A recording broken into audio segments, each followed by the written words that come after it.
Putin ने nuclear weapon की धमकी दी है। पुतिन की यूरोप और अमेरिका को सीधी धमकी सामने आई है। तो न्यूक्लियर वॉर क्या देखने को अब मिलेगा इस युद्ध में आगे? ये एक बड़ा सवाल अब गहराने लगा है। क्या फिर ये सिर्फ साइकोलॉजिकल वॉरफेयर का हिस्सा है? ये भी एक अहम सवाल है। पहले सुनिए आप पुतिन ने कहा क्या है। В начале февраля этого года прозвучало заявление Североатлантического альянса с фактическим требованием к России, как они выражаются, вернуться к выполнению договора о стратегических наступательных вооружениях, включая допуск инспекций на наши ядерные оборонные объекты. Ну, даже не знаю, как это назвать. Это театр абсурда какой-то. Спланировали и осуществили целую...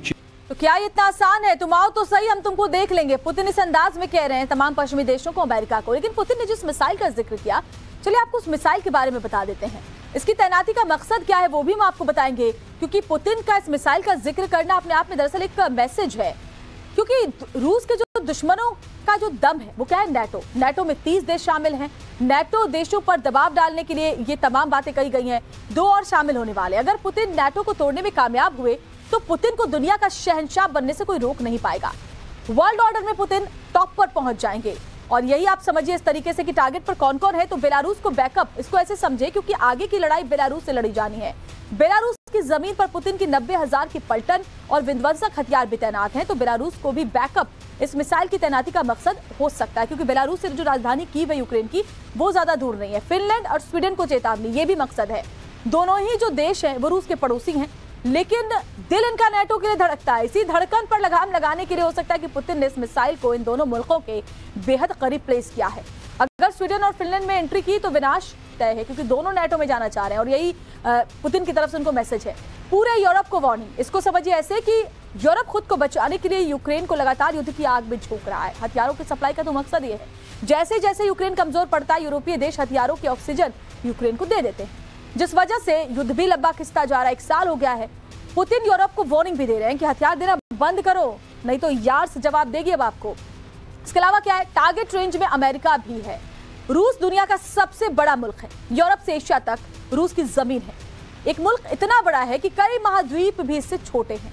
रूस के दोनों छोर अमेरिका से लगते हैं और दोनों ही तरफ से वॉशिंगटन की दूरी लगभग 7,500 किलोमीटर है। अब अमेरिका भी रूस की टारगेट रेंज में है, तो अमेरिका को भी ये मैसेज है। इसके अलावा यूक्रेन को और डराना, ये भी मकसद है, क्योंकि यूक्रेन को पहले से ही डराने की कोशिश पुतिन कर रहे हैं। यूक्रेन थोड़ा डरा हुआ भी है। वो सिर्फ उसका जो दम है, उसकी जो शक्ति है, वो है पश्चिमी देशों से मिल रहे हथियार। और डराकर पुतिन का मकसद क्या है? यूक्रेन को सरेंडर करवाना है। तो ये भी एक मकसद पुतिन का हो सकता है। तो ये मिसाइल के बारे में हमने आपको बताया कि इस टारगेट पर कौन कौन है। और देखिए, अगर देवनाथ सर मैं आपसे ये समझना चाहूँ कि पुतिन जो लगातार बात कर रहे हैं, वो साफ साफ कह रहे हैं कि तुम कितने भी इकट्ठे हो जाओ, कितने भी हथियार सप्लाई कर दो, रूस पीछे हटने वाला नहीं है। और जैसे हमने बताया कि उनका बार बार जो मैसेज है वो सबके लिए है कि अब अगला टारगेट आप भी हो सकते हैं। देखिए, राष्ट्रपति पुतिन इस वक्त डायलेमा में है। अगर वो सीजफायर करते हैं या पीछे हटते हैं तो रूस में उनकी किरकिरी होगी और उनका जो सपोर्ट बेस है, खासतौर से उनका सपोर्ट बेस राष्ट्रवादी ताकतें जो रूस में उसमें बहुत ही ज़्यादा है, वो सब उनके ऊपर थू-थू करेंगे। तो इस युद्ध में अब पीछे हटना राष्ट्रपति पुतिन के लिए कोई भी ऑप्शन नहीं है। उनका एक ही पॉलिटिकल ऑब्जेक्टिव है कि अब यूक्रेन को अपने नीचे आस्ते आस्ते लाएं। उसको चाहे वो बातचीत करके लाएं या हथियार के जोर से लाएं, ये पुतिन के ऊपर निर्भर करता है। मैं बता देता हूं कि ईस्टर्न डोनबास तो अब उनके कंट्रोल में है ही। उनका मिलिट्री मकसद ये रहेगा कि क्रीमिया के ऊपर अपना कंट्रोल बढ़ाते हुए ओडेसा की तरफ चले जाएं, ताकि ब्लैक सी पर हमेशा हमेशा के लिए रूस का प्रभुत्व बढ़ जाए। बिल्कुल सर। जनरल ब्रिजेश, अगर आप हमें समझा पाए कि जो ये टारगेट है, हमने जैसे ही बताया कि इस मिसाइल के जरिए जो मैसेज है वो पुतिन लगातार हर देश को दे रहे हैं, तो ऐसे में आपको लगता है कि ये साइकोलॉजिकल वॉरफेयर का हिस्सा है और उसका कुछ असर पड़ेगा?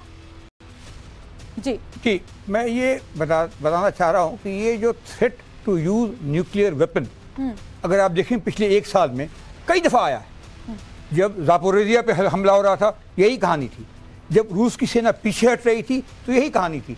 तो पूरे दुनिया भर में जो कमज़ोर नज़र आता है, मेरे हिसाब से वो इस्तेमाल करना चाहता है, वो थ्रेट देता है कि देखिए, I will go to the extreme in this case. रूस आपको कमज़ोर नज़र आता है सर?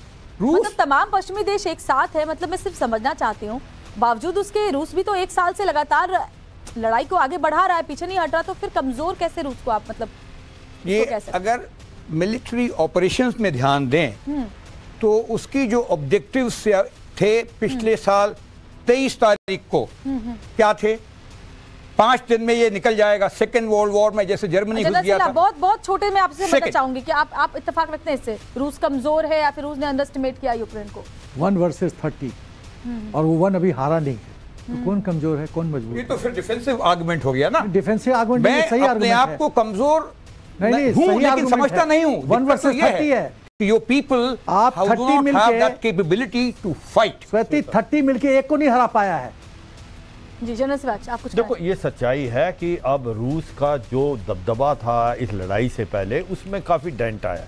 जो जिस प्रकार से सोचा गया था कि वो यूक्रेन को 10-15 दिन में जीत लेगा, आप उसकी मिलिट्री स्ट्रेटेजी देखें, जिस प्रकार से वो कीव, खार्किव और बेलारूस से गया और बाकी जो डॉनबस के इलाके से और वो क्रीमिया के इलाके से, ये कौन सा लड़ाई करने का तरीका? आपके टैंक्स गए और वो उसके बाद जो एंटी टैंक वेपन सिस्टम से यूक्रेन ने उनको बर्बाद किया, वो रिकॉयल किया। सच्चाई ये है कि आज जो रूस की सिचुएशन ऐसी है कि अब करे तो आगे क्या करे, और ये जो न्यूक्लियर हथियार के एक बार बार वो थ्रेटन कर रहा है, उसका वजह ये है एक प्रेशर डालना। जी, nuclear weapon are not weapon of war.